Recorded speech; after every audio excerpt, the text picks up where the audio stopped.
நண்பர்களுக்கு வணக்கம். நான் எட்டி எப்பசோடன் எட்டி டாக்ஸுக்கு உங்களை அன்புடன் வரவேற்கின்றேன். இன்னைக்கு என்ன செய்தியை பார்க்க போறோம்னு கேட்டீங்கன்னா, அடித்து கொலை செய்யப்பட்ட இம்ரான் கான் மீண்டும் கட்டுக்கடங்காத கலவரம் பாகிஸ்தானில் வெடித்தது. பதட்டம் என்ன நடந்தது என்று விரிவாக பார்த்துடலாமா? இம்ரான் கான் யார் என்பது உங்களுக்கு தெரியும். இந்த போட்டோவை பாருங்க. இவர் பாகிஸ்தானில் இருந்த கிரிக்கெட் அணியினுடைய கேப்டனாக இருந்திருக்கிறாரு. பாகிஸ்தான் கிரிக்கெட் போர்டினுடைய தலைவராக இருந்திருக்கிறாரு. பிறகு தெரிக்கி இன்சாப் என்ற ஒரு கட்சியை தொடங்குகிறாரு. அப்புறம் ஆட்சியை பிடிக்கிறாரு.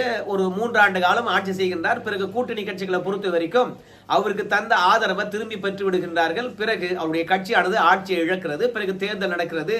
இம்ரான் கான் கட்சி வெற்றி பெற்றாலும் ஆனா அங்க இருக்கக்கூடிய ராணுவ ஆட்சியாளர்களை பொறுத்த வரைக்கும் இந்த தேர்தல் முறையா நடக்கலன்னு சொல்லிவிட்டு ராணுவமானது ஆட்சியை கைப்பற்றுகிறது. பிறகு தேர்தல் நடக்கிறது. பிறகு ராணுவத்துக்கு பொம்மையா இருக்கக்கூடிய ஷபாஸ் ஷெரீப் அவர்கள் பிரதமர் ஆகிறார்.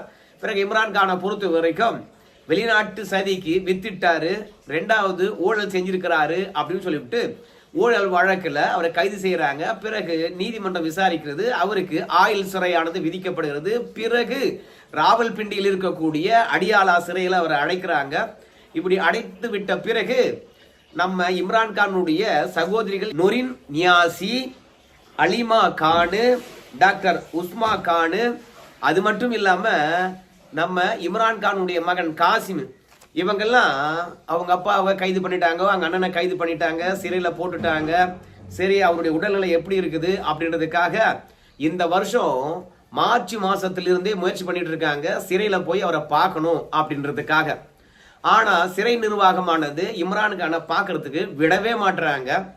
பிறகு நீதிமன்றத்தை நாடுகின்றார்கள். நீதிமன்றமானது இம்ரான் கானை அவங்க குடும்பத்தினர் பார்ப்பதற்காக அனுமதிக்க வேண்டும் என்று சொல்றாங்க. ஸோ மார்ச் மாசம் பாத்தீங்கன்னா நீதிமன்றத்தினுடைய அனுமதி கடிதத்துடன் போய் அடியாலா சிறையை அணுகுகின்றார்கள். ஆனா அடியாலா சிறையில் இருக்கக்கூடிய காவலர்களை பொறுத்த வரைக்கும் அவரை பார்ப்பதுக்கு நாங்க அனுமதிக்க மாட்டோம் அப்படின்னு சொல்லிவிட்டு பெரிய டார்ச்சர் பண்றாங்க.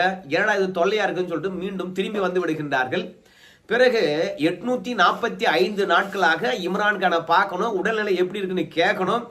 அது மட்டும் இல்ல, இம்ரான் கானுக்கு தண்டனை விதிச்சுட்டாங்க. ஸோ அந்த தண்டனையை எதிர்த்து மேல்முறை போயிருக்குது. அப்போ இம்ரான் கான் இடத்துல விசாரணை நடத்தணும். இல்ல உறவினர்கள் பார்த்தீங்கன்னா போய் என்ன நடந்தது என்று அவர்கிட்ட கேட்கணும். ஸோ வழக்கறிஞர்கள் சந்திக்கணும். இப்படி ஏகப்பட்ட விஷயங்கள் இருக்குது. அதற்காக தொடர்ந்து இம்ரான் கானை சந்திக்க வேண்டும் நினைக்கிறாங்க. ஆனால் இம்ரான் கானை பார்த்தீங்கன்னா சந்திக்க விடுவதே கிடையாது. ஏன் சந்திக்க விடுவது கிடையாது அப்படின்னு பார்க்கும்போது கொஞ்சம் பழைய கதையை பேச வேண்டியதா இருக்குது. ஏன்னா இம்ரான் கான் பிரதமராக இருக்கின்ற தருணத்துல இப்போது பாகிஸ்தானுடைய ராணுவ படை தளபதியா இருக்கக்கூடிய அசீம் முனீர் ISIS உளவு பிரிவு தலைவராக இருக்கிறாரு. பிறகு அந்த ஆள் தான் கைகளை வச்சு சும்மா இருக்க மாட்டான்னு நல்லா தெரியும் இல்லையா? அதனால அசீம் முனீரை இம்ரான் கான் பதவி விட்டு தூக்கிறாரு 6 மாதத்துல.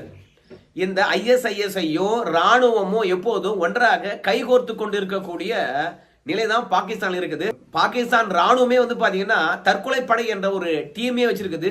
அது மட்டும் இல்லாம ISIS பொறுத்த வரைக்கும் பாகிஸ்தானுக்கு எதிரி நாடு என்று யாரெல்லாம் இருக்காங்களோ அங்கெல்லாம் பாத்தீங்கன்னா தீவிரவாத தாக்குதலை திட்டமிட்டு நிகழ்த்துவதற்கான ஐடியா போடுவாங்க. ஸோ இப்படி வன்முறையை அரங்கேற்றக்கூடிய சதி வேலையினுடைய முக்கிய பங்கை இந்த அசீம் முனீர் தான் இப்போ செய்யறான். அப்போவும் செய்ய முயற்சி பண்ணானா என்னவோ தெரியல. திடீர்னு ISIS தலைமை பதவியிலிருந்து அசீம் முனீரை இம்ரான் கான் விலக்கிட்டு வேற ஒருத்தரை போறாரு. அப்போதே இம்ரான் கான் பாத்தீங்கன்னா நம்மளை பதவி விட்டு துரத்திட்டானே, இவனை எப்படியாவது பழி வாங்கணும் அப்படின்னு சொல்லிட்டு இந்த அசீம் முனீர் நினைச்சிருந்தானோ என்னவோ தெரியல. இப்ப அசீம் முனீர் தான் பாத்தீங்கன்னா ஷபாஸ் ஷெரீப்பின் பின்னாடியில் இருந்து பாகிஸ்தானை ஆட்சி நடத்தி கொண்டிருக்கின்றார். பிறகு இம்ரான் கான் சிறையில் இருந்தா சும்மா விட்டுருவாங்களா? இப்போ ஆப்கானிலிருந்து வெளிவரக்கூடிய ஆப்கான் டைம் என்ற பத்திரிகையில சில செய்திகள் வந்திருக்கு. அந்த செய்தி என்ன சொல்லுதுன்னு கேட்டீங்கன்னா, இம்ரான் கான சிறையிலேயே பாத்தீங்கன்னா சித்திரவதை செய்து கொன்று விட்டார்கள், அவருடைய உடலையும் பாத்தீங்கன்னா வேற இடத்துக்கு மாற்றி விட்டார்கள் அப்படின்ற செய்தி வருது. அது மட்டும் கிடையாது, இம்ரான் கானை பொறுத்த வரைக்கும் ஒரு சாய்வு நாற்காலியில படுத்திருக்கின்றார். உடல் முழுவதும் காயங்கள் இருக்குது. இந்த செய்தியானது பாகிஸ்தான் முழுவதும் தீயாய் பரவுகிறது. அப்படி தீயாய் பரவுகின்ற பொழுது நம்ம இம்ரான் கானுடைய கட்சி தொண்டர்கள் நேரடியாக அடியாலா சிறைச்சாலையை போய் முற்றுகிடுகின்றார்கள். நாங்க இம்ரான் கானை பார்த்தே ஆகணும் அப்படின்னு சொல்றாங்க. கூடவே கட்சிக்காரங்களுடன் இம்ரான் கானுடைய மூத்த சகோதரி நொரின் நியாசி போன்றவங்க எல்லாம் போய் போராட்டத்தில் ஈடுபடுகின்றார்கள். அப்படி போராட்டத்தில் ஈடுபடுகின்ற போது சிறை அதிகாரிகளை பொறுத்த வரைக்கும் பார்க்கறதுக்கு அனுமதிக்க மாட்டாங்க. திடீர்னு காவல்துறை குவிக்கப்படுகிறது, ராணுவம் குவிக்கப்படுகிறது. போராட்டத்தில் ஈடுபடுகின்றவர்களை எப்படியாவது தாக்கணும், கலைந்து போக வைக்கணும் அப்படின்னு நினைக்கிறவங்க ஸ்ட்ரீட் லைட்டை, அதாவது தெருவிளக்கை வந்து பார்த்தீங்கன்னா நிறுத்துறாங்க. அப்படி தெருவிளக்கை நிறுத்தி விட்டு ஆர்ப்பாட்டம் பண்றவங்களை வந்து பார்த்தீங்கன்னா கண்மூடித்தனமாக தாக்குகின்றார்கள். அதுலேயும் நுரின் நியாசியை பொறுத்த வரைக்கும் 71 வயது மிக்கவங்க. நம்ம இம்ரான் கானுக்கு பொறுத்த வரைக்கும் 73 வயது. ஸோ இப்படி 70 கடந்தவர்கள் வந்து சிறையில் இருக்கிறார் இம்ரான் கான். அவருக்காக போராடுகின்றவர்களும் வயதானவர்கள் தான். எந்த விதமான வயது வித்தியாசமும் பார்க்காம, ரெண்டாவது பெண் என்றும் பார்க்காம சும்மா அடிச்சு தூள் கலப்புறாங்க. அதுலேயும் இம்ரான்கான் சகோதரிய கன்னத்தில் அறைந்திருக்கின்றார்கள், உடல் முழுவதும் தாக்கியிருக்கின்றார்கள். முடிய பிடிச்சி இன்னும் 2 சகோதரிகளை இழுத்துட்டு போயிருக்காங்க ராணுவத்தினர். அதுல இந்த நொரின் நியாசி என்று சொல்றோம்ல, அவங்க பேட்டி அளிக்கின்ற போது என்ன சொல்றாங்க கேட்டீங்கன்னா, திடீர்னு ஒரு ஆபீசர் வந்தாரு, அவர் உத்தரவிட்டாரு, யார் என்னன்னு பார்க்காத எல்லாரையும் அடிச்சு நுறுக்குனாங்க. பிறகு காவல்துறையும் ராணுவமும் கண்மூடித்தனமாக லைட்டை நிறுத்தி சும்மா அடிச்சு தூள் கலைப்பிட்டாங்க அப்படின்னு சொல்லிட்டு அவங்க பேட்டி அளிக்க கலவரமானது இன்னும் அதிகரித்து போச்சு.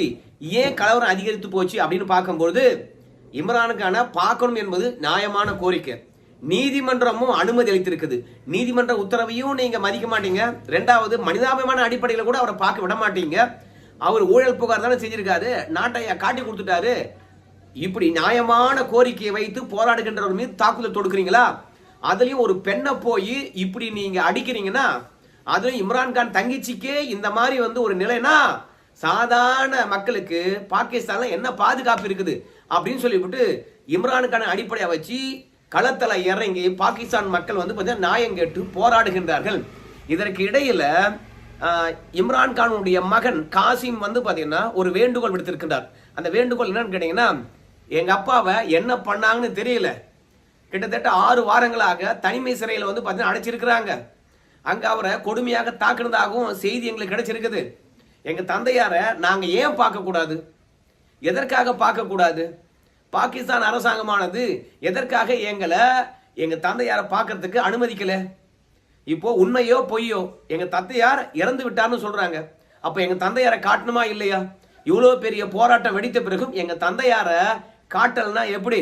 அதனால உடனடியாக எங்க தந்தையார் எப்படி இருக்கிறாரு, இறந்துட்டாரா இல்ல உயிரோடு இருக்கின்றாரா? அதுலயும் காசிம் பொறுத்த வரைக்கும் இன்னொரு தகவல் சொல்றாரு. இந்த இம்ரான் கானுடைய கழுத்திலையும் முகத்திலையும் பின்புறத்திலும் முதுகிலையும் அடித்ததுனால இம்ரான் கான் நினைவிழந்து இருக்கிறாரு அப்படின்னு வேற சொல்றாங்களாம். அதனால சர்வதேச சமூகமே எங்க தந்தையாரை பார்க்கறதுக்கு அனுமதி பெற்று வாங்கி தரணும், பாகிஸ்தானுக்கு நெருக்கடி கொடுக்கணும். இந்த மாதிரி சர்வாதிகாரமானது பாகிஸ்தான் எப்போது இருந்தது கிடையாது, ஒடுக்குறாங்க அப்படின்னு சொல்லிவிட்டு காசிம் அவர்களும் வந்து பார்த்தீங்கன்னா வேண்டுகோள் விடுத்திருக்கின்றார்கள். அது மட்டும் கிடையாது, எங்க தந்தையார் இறந்து விட்டார் என்றால் இந்த அரசாங்கம் தான் முழு பொறுப்பேற்கணும் அப்படின்னு சொல்றாங்க. சோ இன்னைக்கு இம்ரான்கானை பார்க்காம நாங்க போக மாட்டோம் என்று இம்ரான்கானுடைய சகோதரிகளும் அவங்களுடைய மகனும் களத்துல நின்று போராடுவதனாலும், இரண்டாவது புகைப்படங்கள் வைரலாக மாறுவதனாலும் பாகிஸ்தான் முழுவதும் தீ வைப்புகளும், இரண்டாவது பொது சொத்துக்கு சேதம் விளைவிப்பதும், ஆர்ப்பாட்டங்களும் கலவரங்களுமாக நடந்து கொண்டு இருக்கிறது. இந்த அசிமுனிரை பொறுத்த வரைக்கும் என்ன ISIS பதவியிலிருந்து இம்ரான்கான் நீ தானே தூக்கண, உன்னை வச்சு செய்யறா அப்படின்னு சொல்லிவிட்டு கைது பண்ணதிலிருந்து இம்ரான்கானை வச்சு செய்யறதாக ஒரு தகவல் இருக்கிறது. ஆனா பாகிஸ்தான் அரசாங்கமானது முழுக்க முழுக்க இதை மறுக்குது. எதை சொல்லி மறுக்குது அப்படின்னு பார்க்கும்போது, ஏயா எங்களுக்கும் ஆப்கானிஸ்தானுக்கும் 7.5 பொறுத்து உங்க எல்லாருக்குமே தெரியும். அவன் வந்து உண்மையை சொல்லுவானா? எங்க நாட்டில் குழப்பத்தை ஏற்படுத்தணும், கலவரத்தை உண்டு பண்ணணும் அப்படின்றதுக்காக தான் ஆப்கான் டைம்ஸ்ல வந்து பார்த்தீங்கன்னா இம்ரான்கான் செத்து போயிட்டாங்க அப்படின்னு சொல்லிட்டு பொய்ய பரப்புறான்.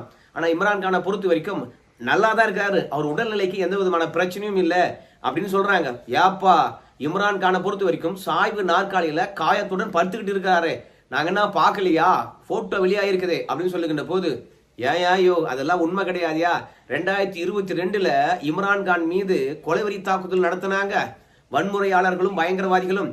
அதுல காயமடைந்து நம்முடைய இம்ரான்கானை வந்து பாத்தீங்கன்னா ஹாஸ்பிட்டல் கூட்டு போனாங்க. அப்பதான் சாய்வு நாட்கள்ல உட்கார்ந்துருந்தாரு.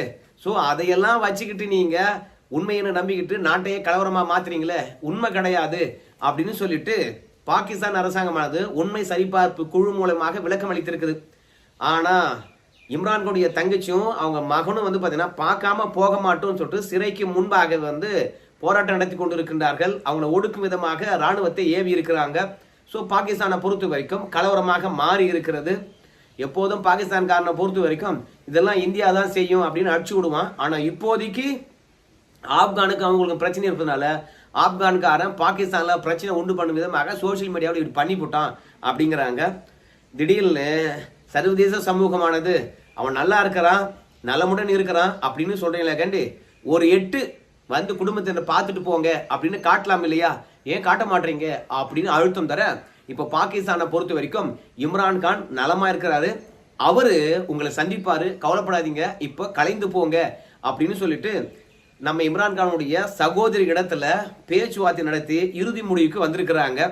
ஸோ என்னைக்கு காட்ட போறாங்க, அதுவும் எந்த இடத்துல சகோதரிகளை சந்திக்க போறாங்க அப்படின்ற தகவல் வந்து பார்த்தீங்கன்னா இன்னும் தெரியல.